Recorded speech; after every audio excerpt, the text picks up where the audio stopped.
Assalamualaikum warahmatullahi wabarakatuh. Apa kabar guru-guru hebat? Kembali lagi dengan saya Faiz Ahmadi, calon guru penggerak Angkatan 9 Kota Palembang.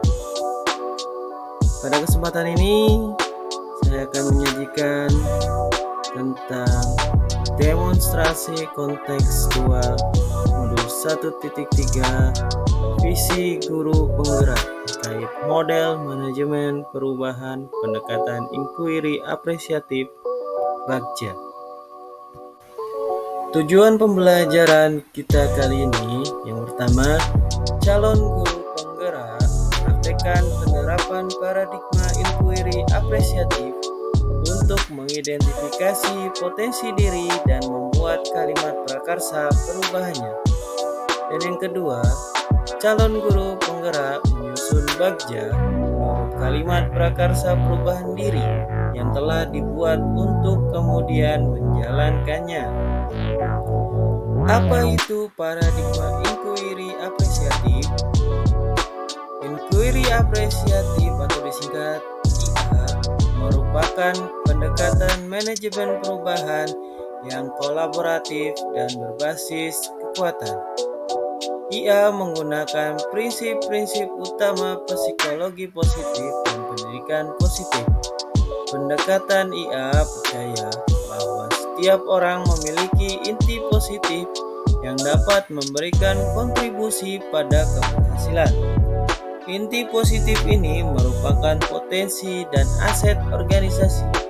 Dengan demikian, dalam implementasinya, IA dimulai dengan menggali hal-hal positif, keberhasilan yang telah dicapai dan kekuatan yang dimiliki organisasi sebelum organisasi menapak pada tahap selanjutnya dalam melakukan perencanaan perubahan.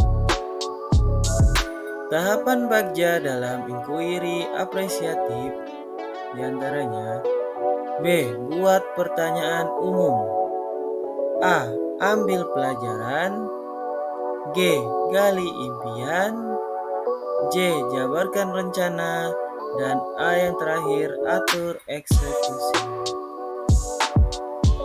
Visi yang saya canangkan sebagai guru penggerak adalah terwujudnya peserta didik yang bertakwa, berkarakter, berbudaya literasi dan lingkungan yang mencerminkan profil pelajar Pancasila.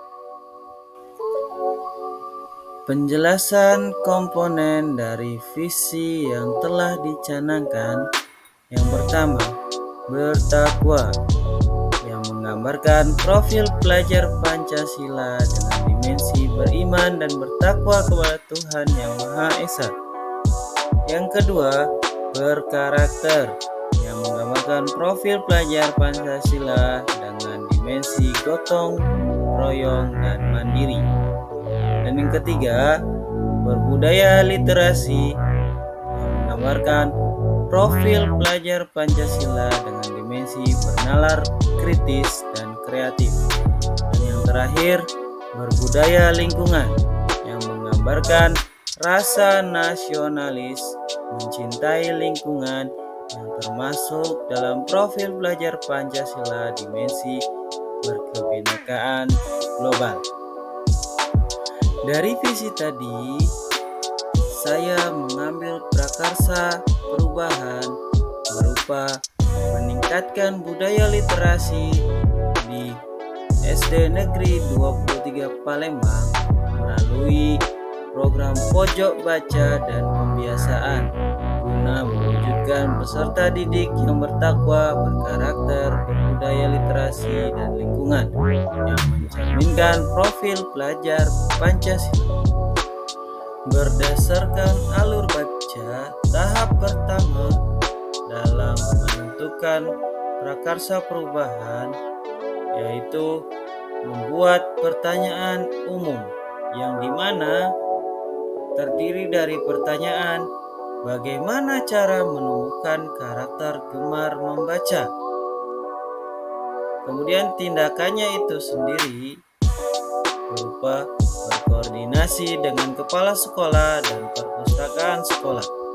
kemudian berkolaborasi dengan rekan sejawat, guru, dan komunitas praktisi. Kemudian mencari referensi atau informasi lain terkait kegiatan peningkatan budaya literasi. Yang terakhir, menggiatkan program pojok baca dan pembiasaan membaca.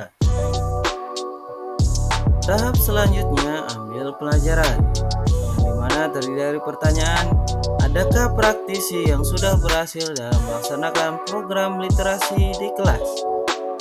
Aktivitas apa saja yang dilakukan atau diminati oleh siswa, dan apa manfaat dari pojok baca? Kemudian untuk tindakannya itu sendiri, yang pertama, melakukan kolaborasi dengan komunitas praktisi.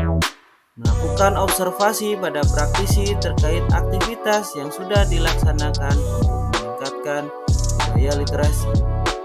Dan terakhir, melakukan wawancara terhadap siswa dan guru terkait manfaat yang dihasilkan dari pojok baca. Tahap selanjutnya, gali impian dengan pertanyaan, bagaimana implementasi dari program pojok baca di kelas? Dan pojok baca seperti apa yang dapat menunjang peningkatan budaya literasi? Dengan tindakan melakukan observasi di kelas, memberikan kuesioner pada siswa, dan menentukan target literasi one day one two. Berikutnya, jabarkan rencana dengan pertanyaan, apa langkah yang bisa dilakukan untuk membuat pojok baca, dan apa yang siswa perlu siapkan dan lakukan di pojok baca? Untuk tindakannya itu sendiri, yang pertama menyiapkan sarana, kemudian menentukan jenis buku bacaan, membuat jadwal kelompok pojok baca, menyiapkan buku bacaan dari rumah, dan mengisi pohon literasi dengan catatan dari apa yang telah dibaca. Selanjutnya, atur eksekusi yang terdiri dari pertanyaan, siapa saja yang terlibat dalam kegiatan pojok baca, kapan waktu untuk siswa melakukan pembiasaan literasi, dan bagaimana cara kita memonitoring progres dan mengevaluasi keterlaksanaan program pojok baca. Dengan tindakan yang pertama, berkolaborasi dengan kepala sekolah sebagai pemangku kebijakan, perpustakaan sekolah sebagai penyedia atau sumber buku bacaan, rekan sejawat sebagai praktisi, komunitas praktisi sebagai tempat diskusi reflektif, dan siswa sebagai subjek pendidikan. Kemudian menentukan waktu pembiasaan sebelum memulai pembelajaran dan menentukan jadwal kelompok pojok baca yang dilaksanakan di waktu istirahat. Kemudian memonitoring dengan cara terpenuhi atau tidaknya pohon literasi dengan catatan-catatan siswa dari apa yang telah dibacanya yang setiap bulan akan dievaluasi dan akan direset. Dan yang terakhir, berkolaborasi dalam komunitas praktisi untuk mengevaluasi keterlaksanaan program pojok baca. Demikian yang bisa saya sampaikan. Terima kasih atas perhatiannya dan salam guru penggerak.